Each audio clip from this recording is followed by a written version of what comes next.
Amém. Aleluia. Glória a Deus. Aleluia, glória a Deus. Você pode dar um amém? Você pode dar glória a Deus? Você pode dar Glória a Deus. Aleluia. Aleluia. Olha para o teu irmão do teu lado e diga que ele é lindão. Todo mundo já está motivado, né? Ah, você é lindão. Você é o filho de Deus. Filho de Deus.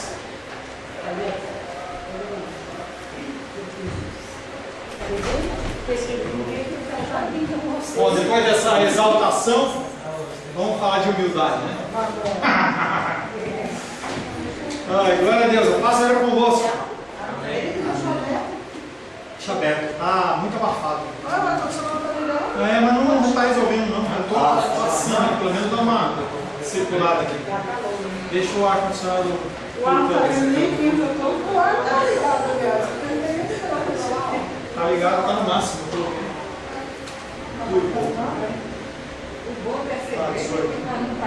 Tem número nenhum aí, não. Agora sim.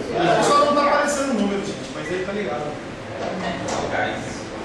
Não, já vai ter trocado. O problema é que esse ar-condicionado ele é de 12 mil, ele tem que ser de 24 para falar com uma coisa, entendeu? Esse aqui era para aquele lugar onde a gente estava, que era menorzinho. Então lá ele fazia mais efeito. Mas tá bom, pastor. É melhor Eu fechei. muito frio, é muito bom. Não, tá muito abafado, não tá resolvendo. Pelo menos eu tô sentindo uma brisinha aqui. Se eu colocar aqui, meu cabelo vai ficar bagunçado. Então eu preciso sentir. Você não tem, né? Deu uma zerada. Bom, posso voltar para o estudo? Pastor, eu quero a carteirinha.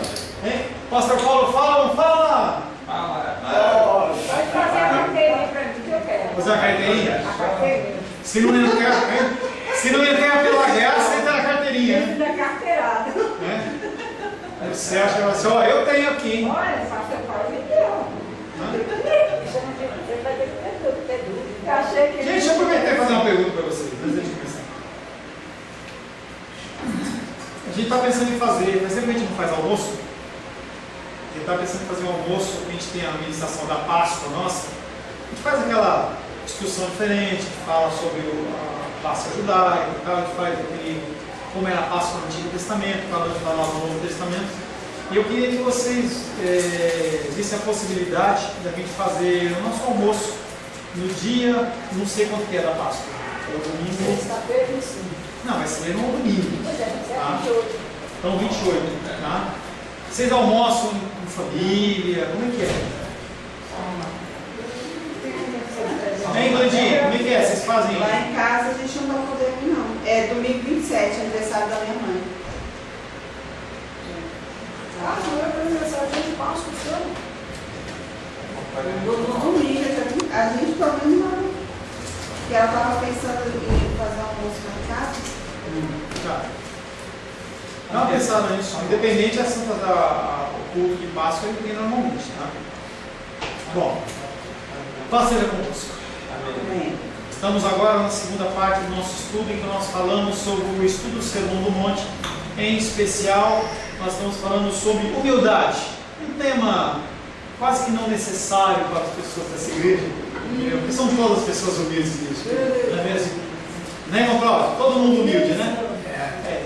Antes fosse. Até semana passada nós vemos alguns aspectos negativos da questão de quais seriam. Agora nós vamos ver um pouco os aspectos positivos dessa qualidade da humildade de espírito. E não tem um padrão para a gente ver humildade de espírito que não seja a palavra de Deus. Não adianta você querer procurar humildade de espírito entre os homens, porque você vai encontrar uma coisa no máximo natural e nada espiritual. Isaías capítulo 57, verso 15.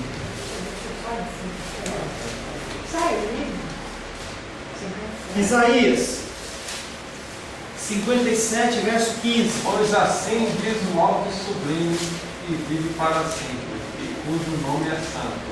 Habito no lugar alto e santo, mas habito também com um contrito e humilde de espírito, para dar novo ânimo ao espírito do humilde, que novo alento ao coração do contrito. A palavra de Deus a Isaías. Uma coisa que você tem que entender é que essa humildade de espírito, Isaías 57, 15, Essa humildade de espírito que nós estamos falando, como todas as outras qualidades que nós vamos tratar, não é algo natural, é algo que o próprio Deus insere e embute no nosso coração. Porque assim diz o alto, o sublime, está falando de Deus, que habita a eternidade, o qual tem o nome de santo. Habito no alto e santo lugar, mas habito também com o contrito e abatido de espírito, para vivificar o espírito dos abatidos e vivificar o coração dos contritos. É Deus que gera isso no meu coração e no seu coração. Lembrando-se sempre que há a nossa responsabilidade humana em todas as coisas. Essa foi a atitude de um homem como Gideão, que, por exemplo, quando o Senhor lhe enviou o anjo para anunciar o grande feito, em que ele estava prestes a realizar, ele falou. E aí fala um pouco sobre algo. O povo de Israel estava sendo oprimido por povos estrangeiros. E aí aquele povo plantava a sua colheita, fazia tudo certinho. Quando eles iam colher, para moer o trigo, tudo certinho, fazer as farinhas, o povo vinha e roubava. Então eles trabalhavam, e ano após ano, colheita após colheita, aqueles homens, eles vinham a ele, e aquele povo lá de Israel, e roubava toda a colheita deles. E aí um anjo aparece para Gideão, porque o povo clamou a Deus, mesmo afastado do Senhor, eles se arrependeram dos seus caminhos, e começaram a clamar a Deus pedindo uma ajuda. E Deus levanta Gideão para esse propósito. E aí manda um anjo para falar com ele. E o anjo faz uma saudação para ele, fala assim: "Ó bendito do Altíssimo". E aquele homem fala assim: "Eu não sou bendito, coisa nenhuma. Não. Isso é impossível. Eu pertenço à menor tribo de Israel e à menor família dessa tribo". O homem, ele sabia que ele não era nada. O Gideão, ele sabia que ele não era nada. E entenda que não é uma coisa natural um anjo aparecer para uma pessoa para mostrar e falar que Deus tem um desígnio especial na vida dele. E aquele homem podia falar assim: realmente eu sou o cara, eu sou entre esse povo aqui, entendeu? Se tem alguém que ora, sou eu. Se tem alguém que é justo, sou eu. Não, aquele homem, ele olha para aquela figura angelical e fala: não, eu sou o menor, a tribo menor de Israel é minha. Eu sou a minha família é a menor dentro desse clã. Como é que pode ser isso? Isso é impossível. O homem soberbo não age assim. Gideão, porém, realmente acreditava no que dizia. Encolhendo-se diante da própria ideia de grandeza pessoal e das honrarias que haveria de receber. Todo juiz, ele era considerado como, não era mas era como um rei, e recebia as honrarias dele. E aquele homem, ele olha para toda aquela situação e fala: não é possível, porque eu sou muito pequeno. Eu não sou nada. Outro exemplo é o de Moisés, o qual se sentia inteiramente indigno da tarefa que lhe foi dada, porquanto tinha consciência da sua inadequação e insuficiência. Aquele homem, nós vamos falar dele mais para frente um pouco, em fé. Esse homem, ele era um homem que estava lá no meio do povo egípcio. Ele era filho adotado da filha de Faraó. Ele era uma pessoa importante. Ele tinha acesso ao melhor, à melhor educação. Naquela época, o Egito era a nação mais poderosa. E quando ele é colocado numa situação em que Deus o chama para trabalhar, ele fala assim: Deus, quem sou eu para falar do Senhor?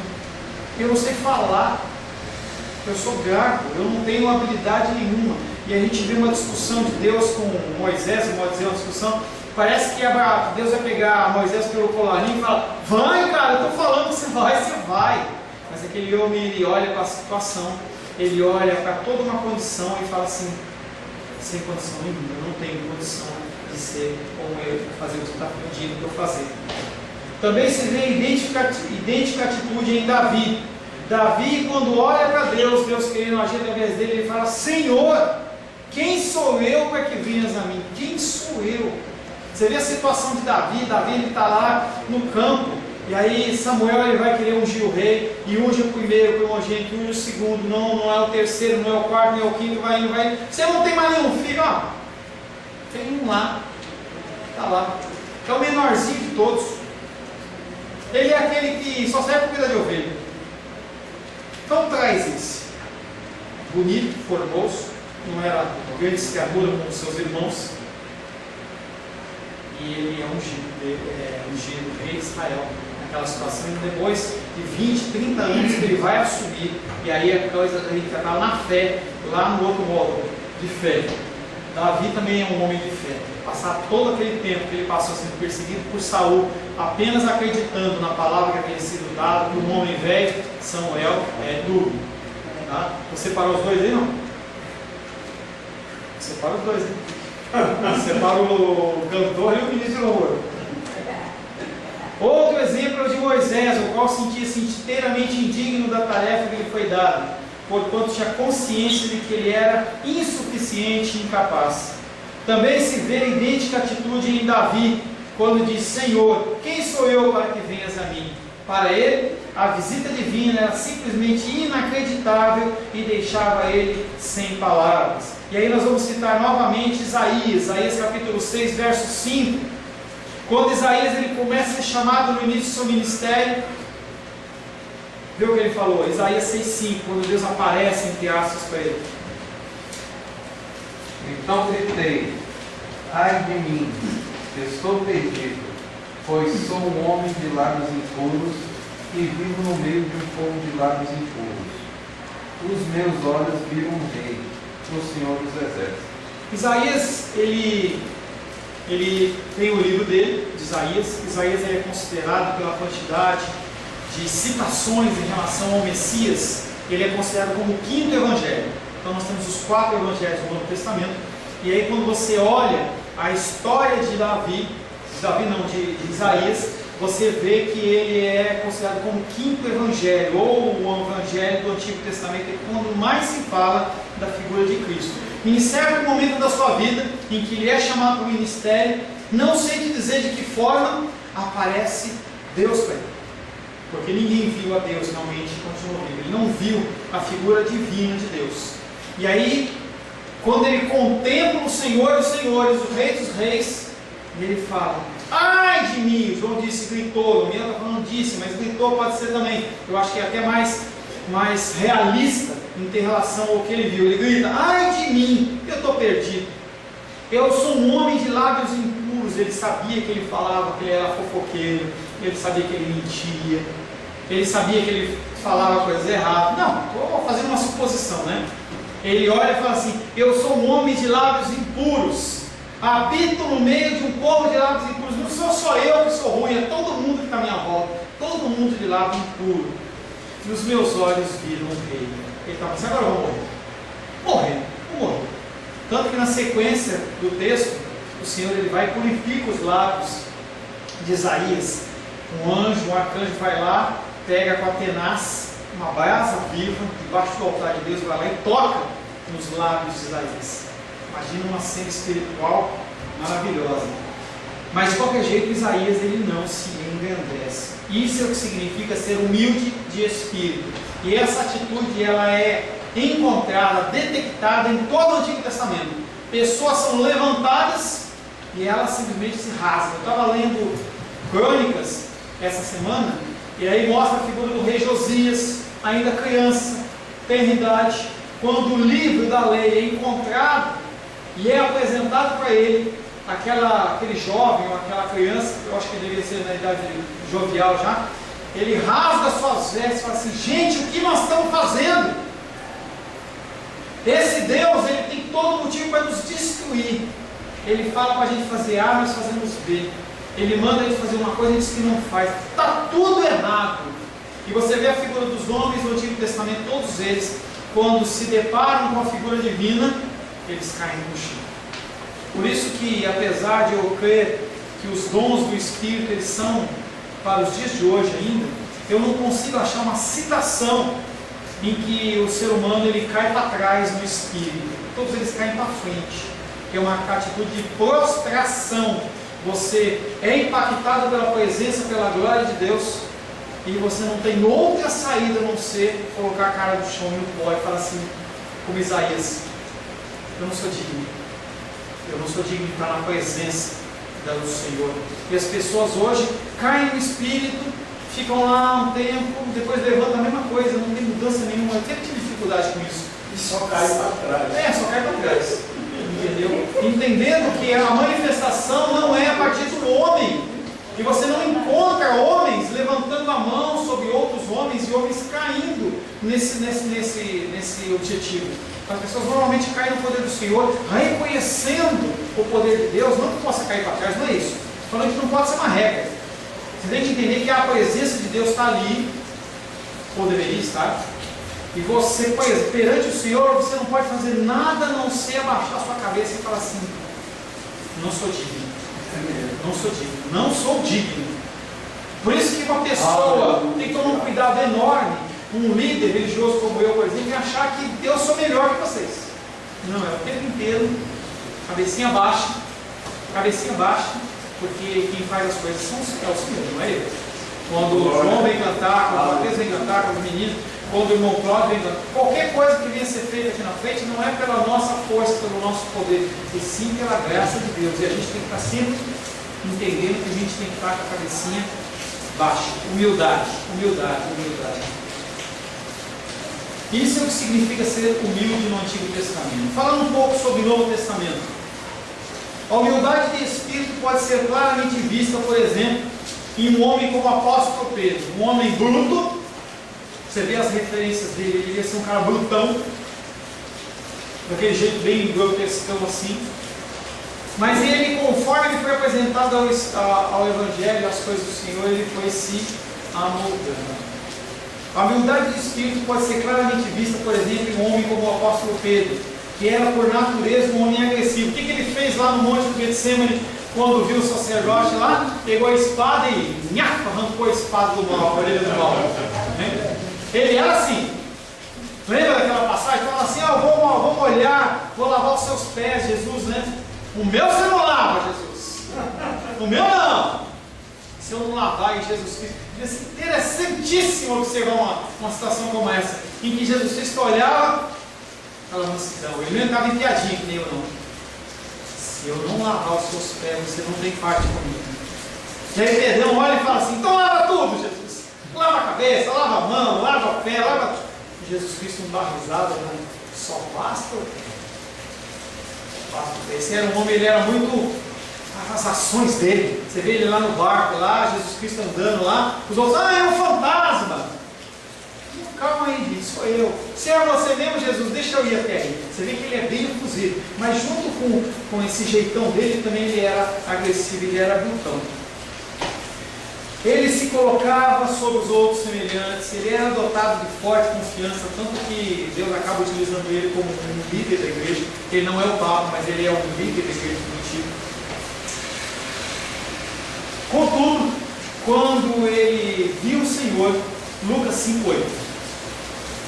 Lucas 5,8, quando o Senhor ele se apresenta a esse Pedro brutão, esse Pedro que era fortão, em que se a pessoa vacilasse, ele dava um tapa na orelha dele. Quando o Senhor se apresenta a ele, Lucas capítulo 5, verso 8, alguém leia? Vendo isso, Simão Pedro prostrou-se aos pés de Jesus, dizendo: Senhor, retira-te de mim, porque sou pecador. Olha o trava-língua aí, você viu? Pedro prostrou-se. Quer de novo ele? Pedro prostrou-se. Vamos lá. Pedro prostrou-se. Opa, deu agora? Vendo isso, Simão Pedro prostrou-se. Ele caiu para trás? Não, ele caiu para frente. Ele reconheceu em Cristo uma autoridade espiritual. Uma autoridade espiritual que provém de Deus, que é uma coisa que eu estava conversando essa semana com o João e com a Luísa. O sacerdote, o homem, ele tem uma autoridade espiritual vinda de Deus.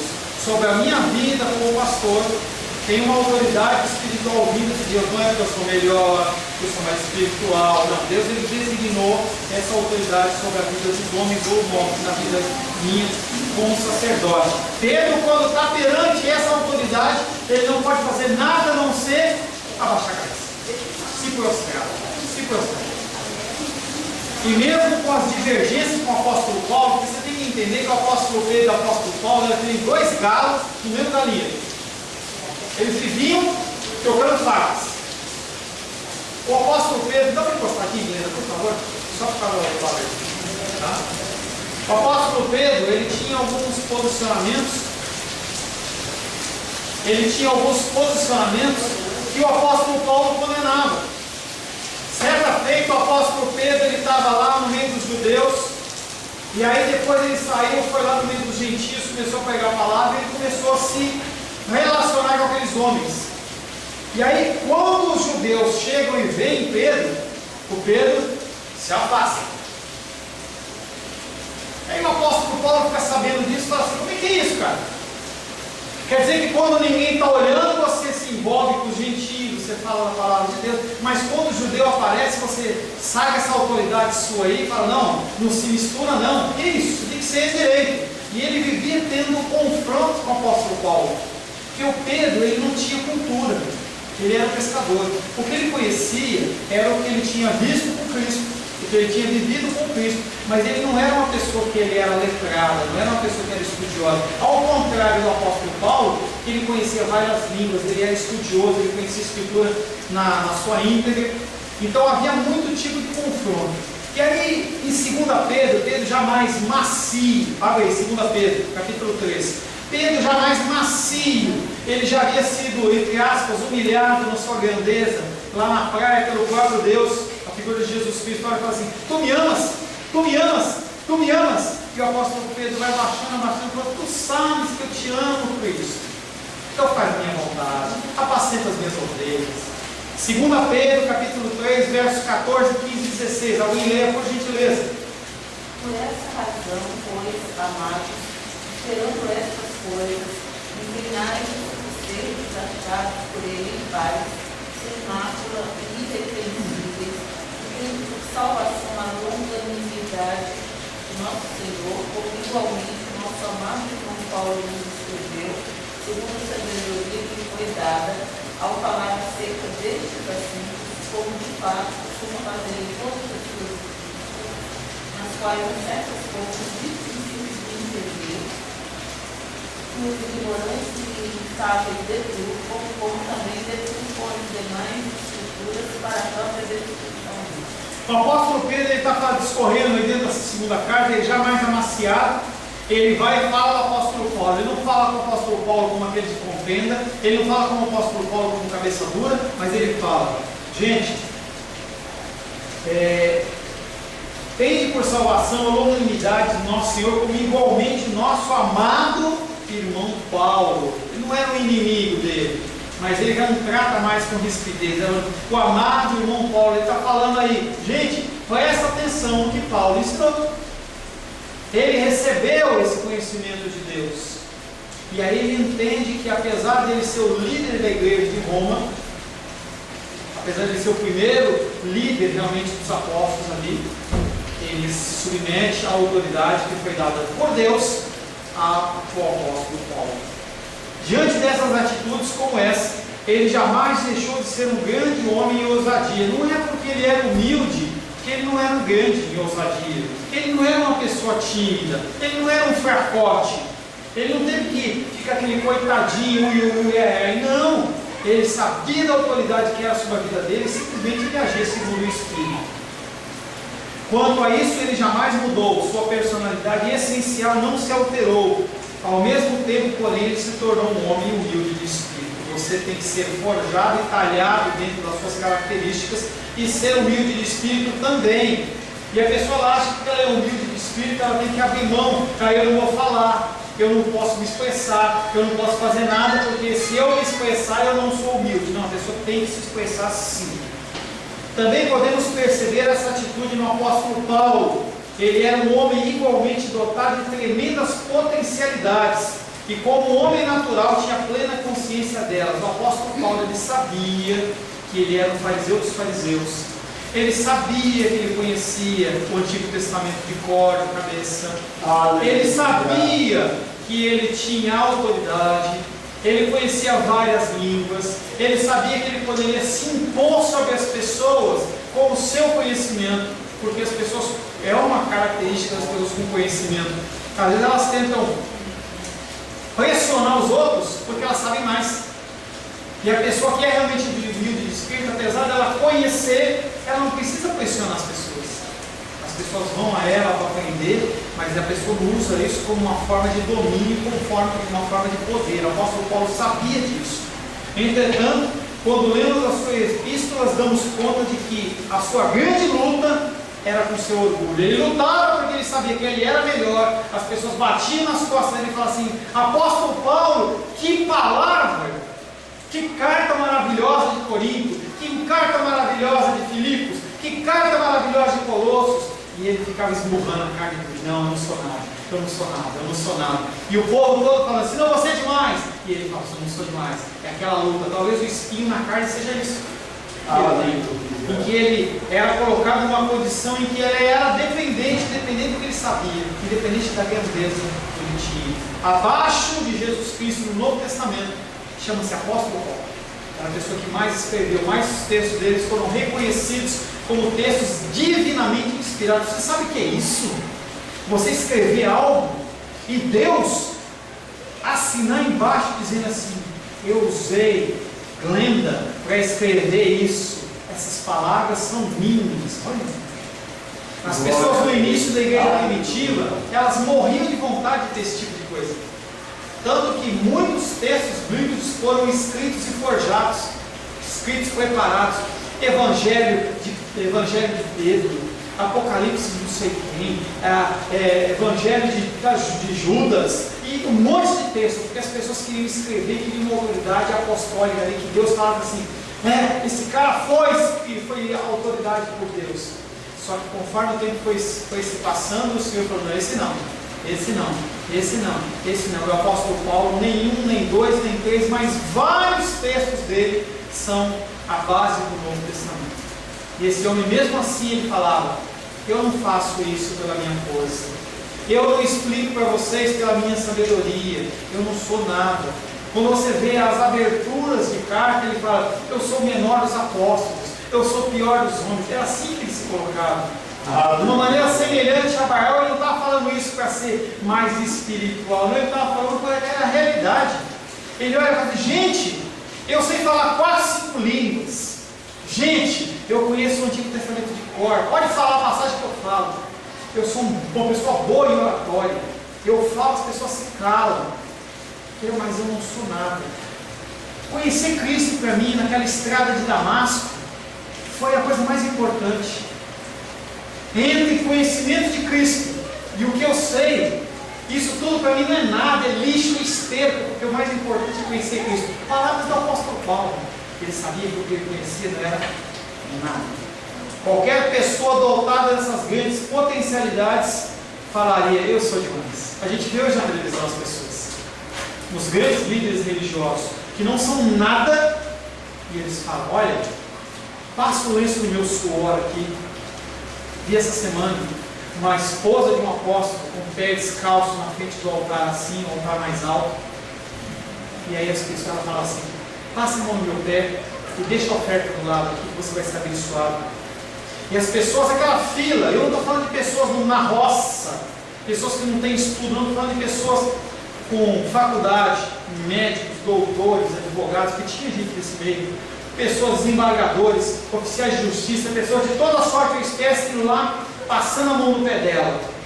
E ela falava assim: mostra a fé que você tem, passando a mão, mas não deixa a oferta aí. Olha, gente, as pessoas não estão deixando a oferta, que ensina eles aqui. Se não der a oferta, não pode passar a mão no pé da mulher. É triste isso. Entendeu? Apóstolo Paulo, ele mostra que apesar de ele saber tudo, ele não é nada. E as pessoas, apesar de não saberem nada, elas acham que são tudo. Paulo nos diz isso no grande 3º capítulo da sua epístola aos Filipenses: eu não sou absolutamente nada. Nós não vamos ler, se você quiser depois ler em casa. Filipenses capítulo 3 fala sobre a pequenez do apóstolo Paulo perante as pessoas que recebem suas cartas. Esse homem de tão grandes capacidades apareceu em Corinto, conforme lembramos antes, em fraqueza, temor e grande temor. Ele se apresenta aos homens falando assim: gente, eu venho a vocês em temor e tremor. Eu digo para vocês, eu não quero me comparar com o apóstolo Paulo de maneira nenhuma, mas, gente, toda vez que eu venho dar uma palavra para vocês, eu tremo na base. De manhã eu tenho que orar, eu tenho que buscar de Deus. É uma responsabilidade enorme e eu não tenho capacidade nenhuma de estar aqui na frente Mas qualquer um de vocês pode ser melhor que eu. E o Senhor, Ele simplesmente fala assim, não, vai e fala. Dá direção para essas pessoas. Fala dos meus ensinamentos. Eu sou falho, eu sou pecador. E eu entendo o que o apóstolo Paulo fala. Entendeu? Não tenho nada de melhor que vocês. Aleluia. 2 Coríntios capítulo 2, verso 15 e 16.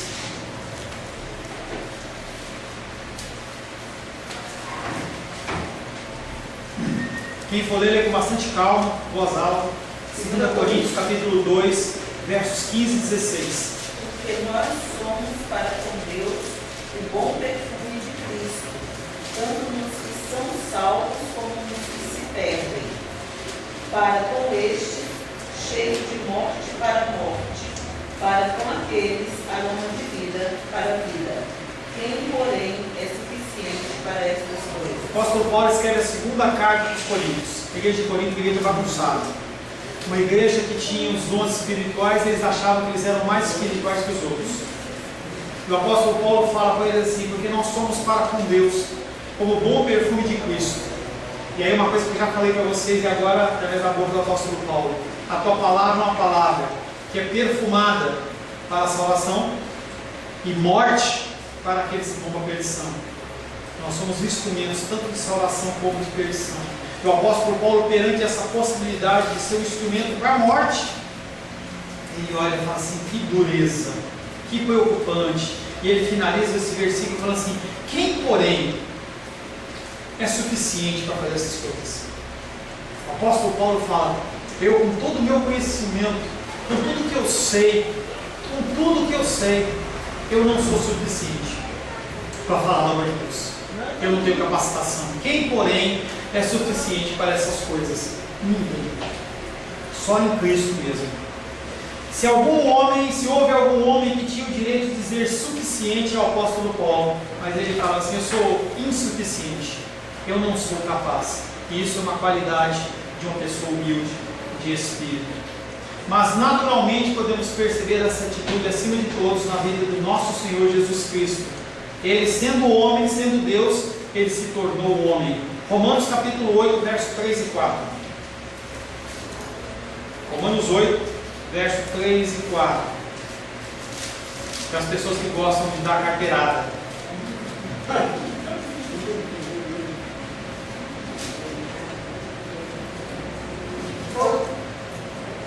Jogral agora, Jogral, vai. Porquanto fora impossível a lei, o que estava enfermo pela carne, isto fez Deus enviando seu próprio Filho em semelhança de carne pecaminosa e tocante ao pecado, e com efeito condenou Deus na carne o pecado, a fim de que o preceito da lei se cumprisse em nós, que não andamos segundo a carne, mas segundo o Espírito. Gente, Jesus Cristo é Deus. Imagina você numa situação como ele, sendo humilhado, sendo afrontado, sendo machucado. Será que a gente ia ficar quietinho? Jesus Cristo tem a autoridade de fazer o que ele quisesse. Ali no evento lá com Pedro, lá da orelha, ele fala assim, Pedro, se eu quisesse, eu vou trocar o número, tá? Mas de um ano de cabeça, mas se eu quisesse, eu chamava 12 legiões de anjos e resolvi o meu problema. A legião era um número que era referência a uma legião romana. Nós estamos falando em torno de 3.000 soldados. Multiplica por 13, por 12 isso aí. É muita gente. Um anjo já era um estrago. Ele tinha a possibilidade de cancelar qualquer coisa a qualquer momento. E ele se faz carne pelo desígnio do Pai, com um dos propósitos, salvar a mim e salvar a você. E embora ele continuasse sendo Deus, ele não se apegou à sua divindade. Jesus, enquanto esteve nesse mundo, viveu como um mero homem, ainda que jamais tivesse deixado de ser Deus. João capítulo 8, verso 28. João 8, 28. Por favor. Rosângela, lê para mim. João 8, 28.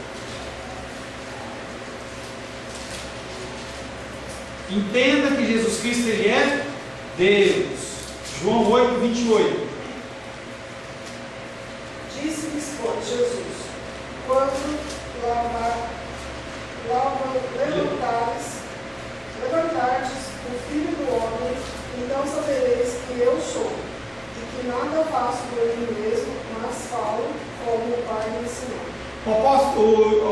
Jesus Cristo está dando instrução para os discípulos e ele fala: quando levantares o Filho do Homem, está falando a sua morte, então sabereis que Eu sou. o que é isso? Ele estava falando para aquele povo lá: olha, da mesma maneira que Moisés recebeu a revelação de Deus como eu sou, ele está falando eu sou. Então ele fala para aqueles homens: olha gente, da mesma maneira que vai levantar eu na cruz, saibam que eu sou Deus. Só que mesmo sendo Deus, eu não faço nada por mim mesmo, mas eu falo como o Pai me ensinou. Aleluia. Humildade de espírito. A sua vida de oração é aplicação prática, e observando, nos conscientizamos de muitas e muitas horas que ele passava em oração. Ele, apesar de ser Deus, ele orava pedindo orientação a Deus. É uma coisa muito boa. Isso, pois, é o que se deve entender por humilde de espírito. Essa qualidade aponta para a completa ausência de orgulho pessoal, para a completa ausência de segurança própria e autodependência. Ela indica a consciência de que nada representamos na presença de Deus. Portanto, não é algo que possamos produzir por nós mesmos. Você não consegue ser humilde de espírito pelas suas ações.